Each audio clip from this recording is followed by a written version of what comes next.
Hello, everybody, and welcome back to another episode of the New Worlds podcast here at Capistrano Valley Christian Schools. My name is Mr. Joseph Jasper. I am the educational technologist here at the school.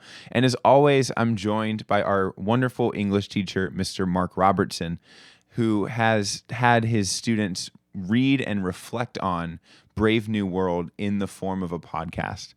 Today is another student-produced episode coming to us from students Ellie and Emma, and their episode is called The Once and Future Past. As always, Mr. Robertson, I'd like to ask you to introduce what this episode is about. So could you share with us a little bit about what Ellie and Emma talk about? Yes, thank you, Mr. Jasper. So in this great, wide-ranging discussion, Ellie and Emma touch upon a variety of issues related to our vulnerability. So without a firm commitment to the study of humanities, we become fodder for manipulation and exploitation, they say.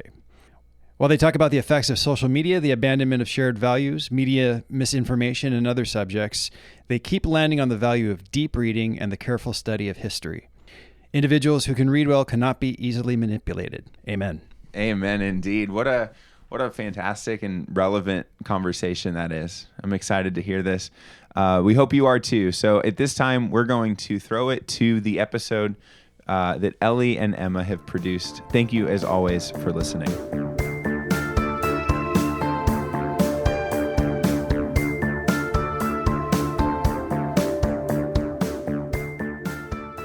Hey everyone, welcome to our podcast. In this episode, Ellie and I will be talking about how two different worlds ignore history and focus on progression for the present and future.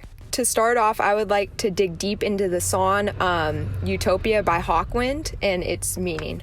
Some of the lines that are said in this song are Utopia, where all your needs are catered for, anticipated, calculated, all your wants are monitored, programmed, computer formulated. We know you will be very happy here. No one has complained yet. When I think of a utopia, I think of a society that is completely perfect. There's no despair, no sadness, no hurt, and everything is given to these people. Hawkwind in the song is trying to portray that when the government takes over all aspects of one's life, absolutely all needs are met, and since no one has complained yet, things must be perceived as perfect. As this song relates to Brave New World, I'm going to talk about how this book neglects history, leading to a community of programmed and oblivious individuals. With that being said, I'm going to start asking Emma a few questions regarding Brave New World in the past and present moment. So my first question is, how does over-embracing scientific discoveries take away from human identity? I feel like that over-embracing scientific discoveries takes away human identity because when people concentrate on only the science of an issue, the human factor is not considered and people suffer. An example of this seen in Brave New World is when the society is cloned to be one of 5 different groups of people. This takes away the individuality that is specific to human beings. Yeah, I love that example, especially the concept of cloning people in today's society could be super dangerous and destructive. So that's a really good example. My next question is, how does the world controller in the book, Mustafa Mond, manipulate history and deprive the cloned individuals of the society from it? He manipulated history and deprived the cloned individuals from it by eliminating people's ability to learn about history. He did this by making books inaccessible and by limiting the intelligence of most of the cloned individuals. Even if they had books, they wouldn't be able to read them or to understand what the true meaning behind the books were.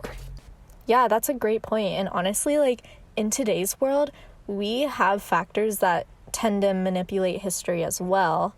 And I'll kind of touch on this topic a little bit more when Emma starts asking me questions, but for now I'm going to move on to the next question. So is our society more like the reservation or the world state? Obviously, since we are not cloned, we are nothing like the world state.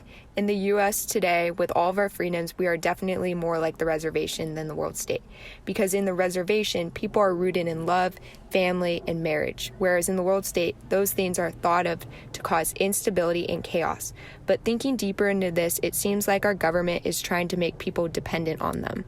This can be seen through unending stimulus checks, censorship on social media, and through manipulation of the news.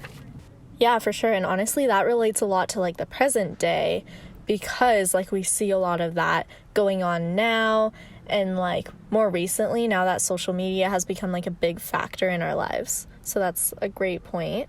My last question is, which character do you relate more to? Would you say it's like Lenina, who's surrounded by tech, then broke down at reservation, or John, who came from reservation and broke down after seeing how world state people handle their problems? Honestly, I relate more to John on the reservation because he comes from a loving and caring family that isn't cloned, and they're rooted in love, faith, and friendship. When I first started reading this book, I was honestly horrified and disgusted at all the things that are happening in this book because of the treatment of the children, the cloning, and the drugging to sedate them and to like manipulate them to be a part of different castes. They were deprived of oxygen levels. The lower people, like the workers that worked in factories and the world controllers, were given more oxygen, and they were just brought up and nurtured and actually cared for like people today in our society are nurtured and cared for by their family. If I was in John's place, I would actually be shocked and saddened from coming to the reservation to the world state. And on the other hand, if I were Lenina, I would be overwhelmed at seeing the reservation, but probably wouldn't be able to comprehend what I was seeing because I didn't have the knowledge from books and everything that, whereas the reservation, they were rooted on that stuff rather than in the world state where there's so many technological advancements. They don't have history because the world controllers take it away from them. Yeah, like that's great insight, and honestly, that relates a lot to the book Fahrenheit 451, where reading is actually like owning books is illegal, and a lot of the history that we learn today comes from reading books, or like our knowledge even comes from reading books. So like in Fahrenheit 451, when you don't have that privilege of reading books, like the foundation of who we are as a society kind of goes away. So next I'm just going to kind of talk about how culture influences the present by neglecting history. Okay, great. The first question I have for you, Ellie, is how does culture influence the present? Honestly, like culture changes the way we think about certain topics. I think abortion is a good example of this because abortion is kind of something that's like a big controversial topic nowadays, but it didn't used to be. And I think that's because like our morals have changed based on how our culture thinks.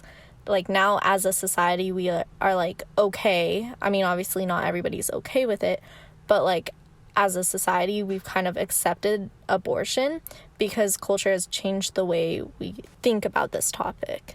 Another thing that has really influenced society today is social media.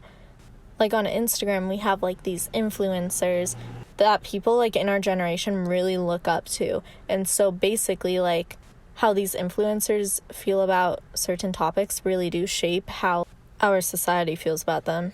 Yeah, those are great points, Ellie. So my next question for you is, in what ways have we progressed as a society since our parents' generation? Honestly, I think like as a society, we're more open-minded and accepting of different people and their beliefs, which could be like a good thing or a bad thing depending on how you want to look at it.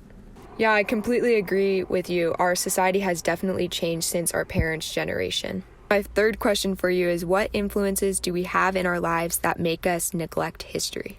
Again, like I'd say, social media is a huge factor in neglecting history, mainly because so many things get blown out of proportion and like taken out of context. And a lot of the time, like the media is super biased toward or against like a person or a situation, which forces us to neglect history. And honestly, like social media is just so manipulative that it makes us want to forget the past in order to focus on the future. A recent example of the media taking something and blowing it out of proportion is like with the Kyle Rittenhouse case. A little background information on that was about a year ago during the Black Lives Matter riots and protests.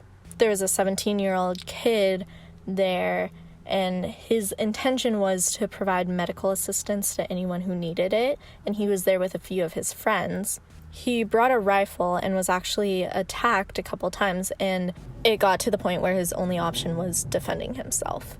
So he ended up actually killing a few people that night that were attacking him, and the first thing he did was he went to turn himself in. Mainly because he knew what he did was not wrong. Self-defense is not illegal.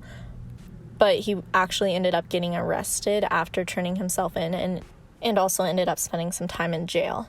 He recently had his jury and the verdict was not guilty, but the media took this and blew it way out of proportion and made it look like he was guilty without giving all the information. And I think that the media does this a lot with like history too. They try to make it fit their own agendas, even if that means taking things out of context. A lot of times nowadays, social media censors things that they don't want the public to know, and it is their right to know these things, even if if they don't feel like it's right necessarily, but it needs to be out there so people know how to move forward and not go back in time and repeat history. My last question for you is, what are the dangers of technology and how does it lead to fake happiness? Honestly, like with technology, there are a lot of dangers, and kind of going back to like the social media talk, I recently put a poll on my Instagram story asking if using social media makes you happy, and 42% of the people said yes and 52% of the people said no. So as a follow-up question, I asked, what makes you happy? And in parentheses, I put true happiness, not just temporary. There were a lot of random answers like food. One person said pigs. But one thing I found in common with all these other answers were like intimate relationships. A few people said their boyfriends. Some people said their girlfriends. 2 people said their kids. A few people said family. A few people said Jesus. And like I said, the common denominator in all those things are intimate relationships. And in Brave New World, there really aren't those intimate relationships. And I think that like this is mainly because they are so focused on development in the future. I also think that like because of social media, people are so satisfied by worldly things. And like, for example, this could be likes, comments on Instagram, really like whatever you have as your idol and you're satisfied by, when like really our true happiness should be found in God. Like we are so concerned with getting accepted by others that we tend to forget where our true happiness comes from.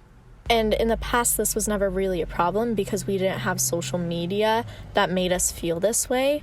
So because everything is so new, like we don't really have a great understanding of like the dangers we're facing if we keep letting social media consume our lives. And adding on to what Ellie said, the drug Soma in Brave New World was consuming their lives because they were taking this drug. They're like, oh, I'm not going to have any more sadness because I'm taking this drug. Like, I'm just going to be happy all the time. And technology is kind of like a drug to us. It kind of makes us forget about what bad things are occurring in our lives, and it numbs the feeling of pain and sadness. And like they take Soma to make them happy. We are addicted to social media, which we think makes us happy, but it is nothing compared to the happiness we get from God in a life where we're living for Him. And kind of going along with this, like something we've been talking about in Bible class is nihilism. And nihilism was popular in the past. It's not really a huge concept anymore. But in class, Mr. Bond was kind of talking about how when he was growing up, nihilism was a bigger thing. And essentially what nihilism is it's the belief that life is meaningless and there's no purpose and there's no hope for a future. Whereas like now a lot of people have religion and they have life after death in heaven to look forward to. So in a nihilistic culture, their influences were more depressing and sad, whereas now our influences are more geared toward happiness and doing what makes you happy. Yeah, I totally agree. That way of living was very depressing and sad, and I feel like it would lead to turmoil, and I bet a lot of people just felt like when those things were influencing them, they're like, oh, forget about it. Life is meaningless. I might as well just like die. Awesome. Yeah, that was great insight, Emma. That's all we have for today. So Emma, do you want to say anything else? Not really. I just want to say thank you guys for listening to our podcast. We hope you enjoyed, and yeah, we'll see you later. New Worlds is a production of the Capistrano Valley Christian Schools podcast network. Capistrano Valley Christian Schools is a Christian JK through 12 school in San Juan Capistrano, California. For more information, please visit cbcs.org. Finally, if you have any questions or comments about our podcasts, please email podcasts@cbcs.org. Thank you again so much for listening, and be sure to subscribe to the feed to stay up to date with us.